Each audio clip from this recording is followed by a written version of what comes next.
There are many generator operating and testing logs available. This one is published by the Kansas Fire Marshal's Office. You can get a copy directly from their website at the URL listed below. What I'm doing here is providing a guide to the line items with a little bit of explanation as to what each item means. Now, all of the information expressed by Standby Power Solutions, LLC, or its officers is strictly the opinion of Standby Power Solutions, LLC. NFPA 110 standard is the standard that's used by CMS and practically every state fire marshal's office or health department to survey emergency generators located in healthcare facilities. The first line item, month of week, of is just a typo, ignore that, it means month or week. Write down the date when you initiate the test or do the inspection. The second line item, operator, write down the individual's initials who is running the inspection or doing the test. Chapter 8 of NFPA 110 requires weekly inspections and requires monthly testing.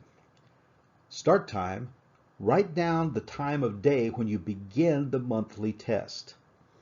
You don't need to do this for weekly inspections. This is for your once a month 30-minute test when you turn the power off to the transfer switch or initiate a start at the transfer switch. Stop time.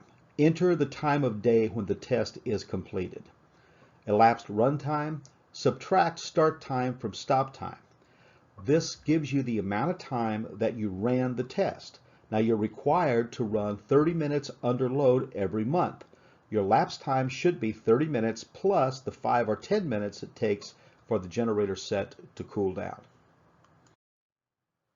You'll notice in the picture to the right, I have some gauges indicated.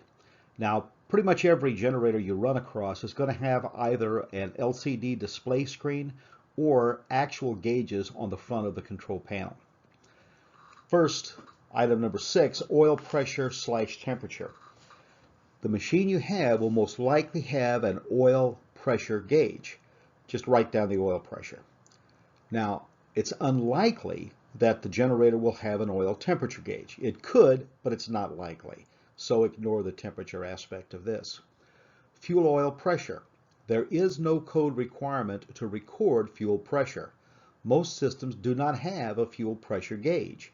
If your system has one, record the pressure. Jacket water temperature. This machine will have a coolant temperature gauge. Record this value. Batter amperes. Another typo.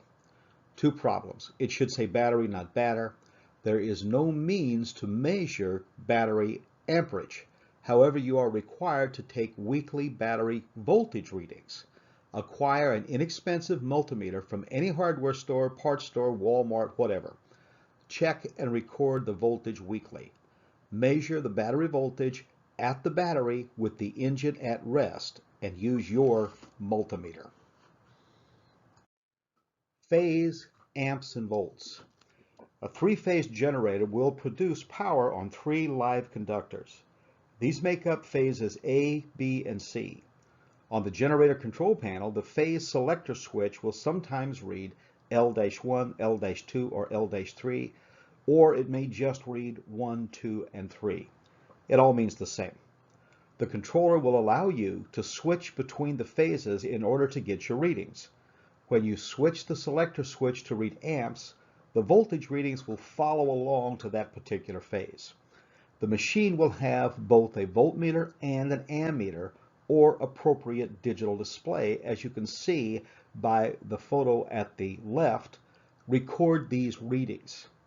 In order to see amperage readings, all transfer switches must be on the emergency source so that the generator powers the building. Otherwise, there will be no amperage readings. Frequency indicates how fast the engine is running. There'll be a frequency meter of some sort. Over on the left, I have a picture of an old style frequency meter.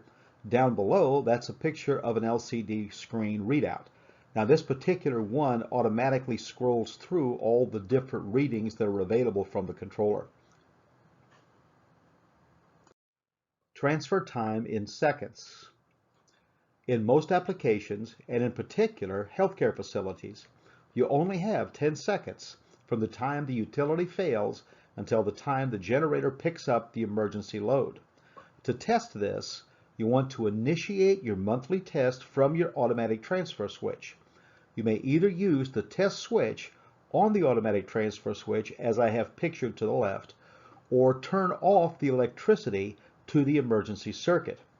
When you begin the test, note in seconds how long it takes from the time you start the test until you hear and see the automatic transfer switch switch the load from the utility to the generator. You are allowed 10 seconds from the time you initiate the test until the system restores power to the emergency circuits. This includes time delay to start. That's normally a 1 to 3 second time delay before the engine begins to crank. Engine cranking, starting, engine coming up to speed, the generator making power, and the time it takes to transfer from the utility to the generator. The weekly inspection is pretty simple. Do this before you start the engine.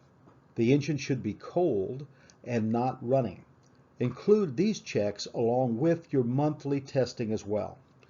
First, check the oil level. Then check the coolant level.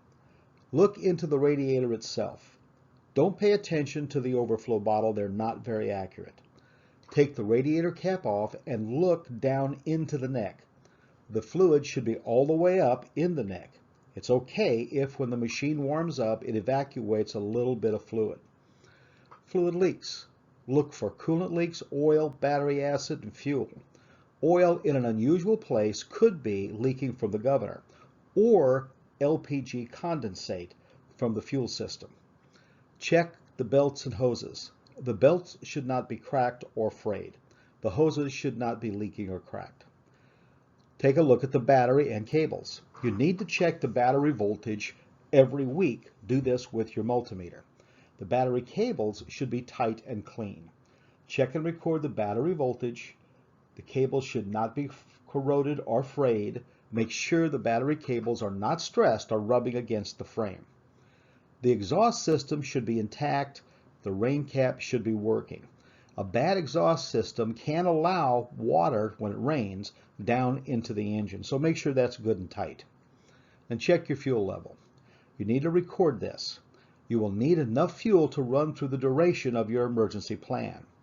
Check diesel and, if appropriate, LPG percentages.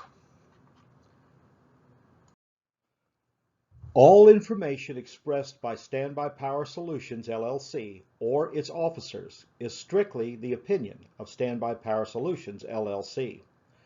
Standby Power Solutions, LLC disclaims any liability for any personal injury, property, or other damages of any nature whatsoever, whether special, indirect, consequential, or compensatory, directly or indirectly resulting from the publication, use of, or reliance on this website or any information derived thereof.